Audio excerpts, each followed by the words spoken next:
अवधूत चिंतन श्री गुरुदेव दत्त श्री स्वामी समर्थ महाराज की जय। स्वामी दत्त सेवा या चॅनलवर तुम्हा सर्वांचे खूप खूप स्वागत।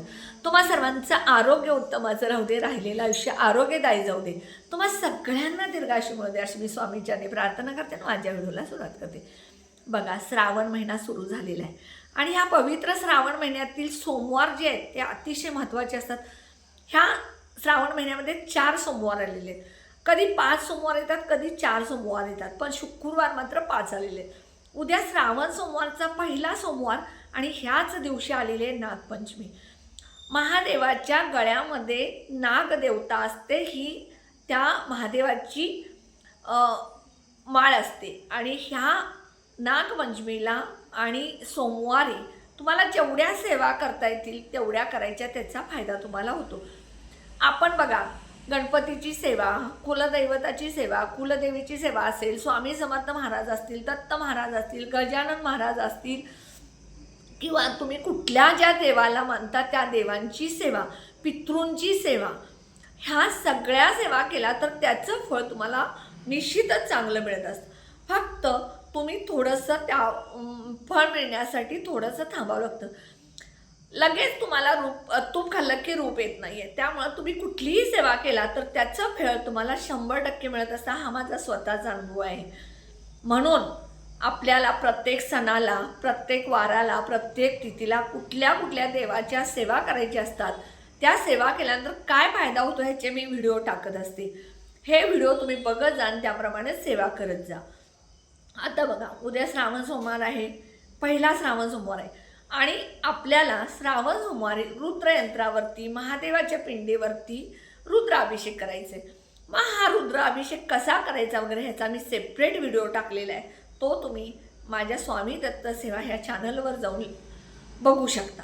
आता उद्याचा जो उपाय आहे तो तुम्हाला, उपाय कशासाठी आहे तर तुमच्या घरामध्ये पैशाची आवक वाढण्यासाठी, लक्ष्मी प्राप्तीसाठी, प्राप्त लक्ष्मीसाठी, आलेली लक्ष्मी स्थिर राहण्यासाठी हा उपाय।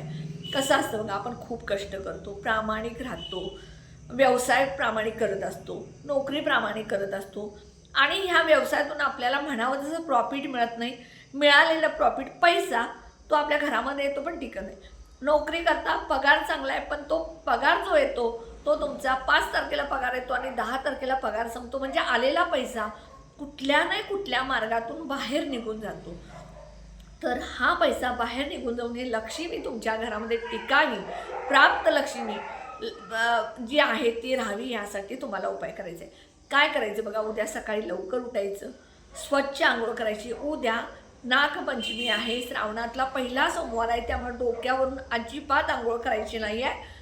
तुम्ही पाण्यामध्ये थोडंसं गंगाजल, थोडीशी हळद टाकून आंघोळ करायची आणि त्यानंतर स्वच्छ धुतलेले पांढरे वस्त्र परिधान करा आणि त्यानंतर तुमच्या घरातली म्हणजे तुमचं घर जे काय ते स्वच्छ झाडून पुसून, फरशी पुसून, जे काय हुंबरा मुख्य दरवाजाचा आहे तो पुसून, हळदीचं लिंपण, दारामध्ये रांगोळी, तुळशीला पाणी, हे सगळं नित्यनेमाचं करायचं आणि त्यानंतर तुम्ही तुमच्या घरातली जी नित्यनेमाची पूजा आहे ती करायची आणि सगळ्यात पहिल्यांदा महादेवाला अभिषेक घालायचा। रुद्राभिषेक असेल, महादेवाच्या पिंडीवरती अभिषेक असेल तो घालायचा आणि त्यानंतर दिवसभरात कधीही तुम्ही सकाळी पूजा केल्यानंतर रात्री 11 वाजेपर्यंत तुम्ही हा उपाय करू शकता, कारण जॉबला जाणाऱ्या स्त्रिया असतात त्यांना वेळ असतो।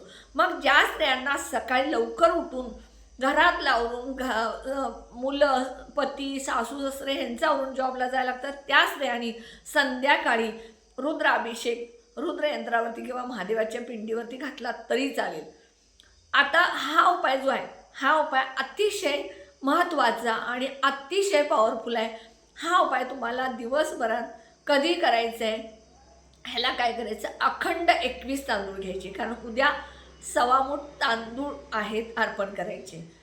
तर हे तांदूळ जे आहेत हे अखंड लांबडे तांदूळ, जे आपल्याला बघा बिर्याणीला वगैरे बासुमती तांदूळ, व्हेज पुलावला वगैरे मिळतात, ते लांबडे अखंड तांदूळ तुम्ही 1/2 किलो आणून ठेवा घरामध्ये, कारण प्रत्येक सेवेला तुम्हाला हे तांदूळ लागत असतात। सूर्याला अर्घ्य देताना लागतात, दररोज आपण गणपतीची, कुलदैवत कुलदेवीची पूजा करत असतो तेव्हा अक्षदा अर्पण करण्यासाठी लागत असतात, म्हणून तुम्हाला अखंड तांदूळ आणायचे आहेत आणि हे पांढरे शुभ्र अखंड 21 तांदूळ उजव्या हातामध्ये घ्यायचे आणि त्यानंतर 16 वेळा कमलात्मक मंत्र म्हणायचा. मग हा कमलात्मक मंत्र आहे जो तो लक्ष्मी प्राप्तीसाठी आहे, म्हणून 16 वेळा म्हणायचा. आणि त्यानंतर हे जे तांदूळ उजव्या हातात आहेत ते 21 तांदूळ महादेवाच्या पिंडीवरती असे अर्पण करायचे. आणि त्यानंतर ओम नमः शिवायचा 108 वेळा मंत्र म्हणायचा. झाली सेवा. हा उपाय तुम्ही केला तर तुमच्या घरामधल्या खरंच पैशाच्या अडचणी आहेत, आर्थिक अडचणी आहेत, आलेला पैसा टिकत नाही, पैसा फुटल्या नाही, कुठल्या कारणाने निघून जातो, हे सगळ्या अडचणी दूर होतील आणि तुमच्या घरामध्ये प्राप्त लक्ष्मी, अखंड लक्ष्मी, स्थिर लक्ष्मी राहील. उपाय नक्की करा. व्हिडिओ जो आहे तो शेअर करत जा, कारण बऱ्याच मित्र मैत्रिणी, शेजारी पाजारी किंवा अज्ञान लोक अजूनही आहेत, कुठल्या सेवा करायचं माहीत नाही आणि त्या सेवा माहीत नसल्यामुळे त्यांच्या घरामध्ये अडचणी असतात. ह्या व्हिडिओ शेअरमुळं तुम्हाला त्यांना माहिती मिळून तुम्हालासुद्धा त्याचं पुण्य मिळेल आणि व्हिडिओ शेअर केल्यामुळं तुमच्यासुद्धा पदरामध्ये पुण्य मिळेलच. त्याप्रमाणे व्हिडिओला लाईक, शेअर, सबस्क्राईबसुद्धा करा. जे कोणी माझा व्हिडिओ असू दे, माझ्या अजून काही ताई बहिणी वगैरे आहेत त्या व्हिडिओ करतात बघा सेवेचे, उपायचे, त्यांच्यासुद्धा व्हिडिओला सबस्क्राईब करा. कॉमेडीचे व्हिडिओ असतील, पाकशास्त्राचे व्हिडिओ असतील, डेली व्लॉगचे व्हिडिओ असतील, आयुर्वेदाचे, योगाचे कुठलेही व्हिडिओ यूट्यूबला असतील. नवीन व्हिडिओ तुम्हाला दिसला की सबस्क्राईब करत जा. मी खरं तर माझंच सांगते, मी यूट्यूबला ज्यावेळेला काहीतरी बघत असते आणि एखादा नवीन व्हिडिओ मला दिसला त्याला मी सबस्क्राईब केलं नसेल तर डायरेक्ट मी सबस्क्राईब करते, ऑल बटनला क्लिक करते, घंटीवरती मला सगळे व्हिडिओ दिसतात. पण मी एवढं काय त्यांचे सगळे व्हिडिओ बघत बसत नाही, पण ज्या वेळेला मला वेळ मिळतो त्या वेळेला बऱ्याच लोकांचे मी व्हिडिओ बघते, कारण त्यांनाही तेवढं प्रोत्साहन मिळतं. व्हिडिओ बनवणं सोपं नाही, व्हिडिओला अभ्यास करावा लागतो, व्हिडिओ बनवावा लागतो, व्हिडिओला वेळ घालवावा लागतो आणि मग तो व्हिडिओ बनतो. उठलं की बसलं की व्हिडिओ बनला आणि टाकला यूट्यूबला असं नसतं. त्यामुळे व्हिडिओला प्लीज सगळ्यांनी सबस्क्राईब करा आणि कमेंट बॉक्समध्ये नक्की श्री स्वामी समर्थ लिहायला विसरू नका. श्री स्वामी समर्थ लिहा आणि उद्या ज्या सोमवारी ह्या सेवा करा आणि घरामध्ये धनलक्ष्मी, प्राप्त लक्ष्मी, अखंड लक्ष्मीची प्राप्ती करून द्या. श्री स्वामी समर्थ.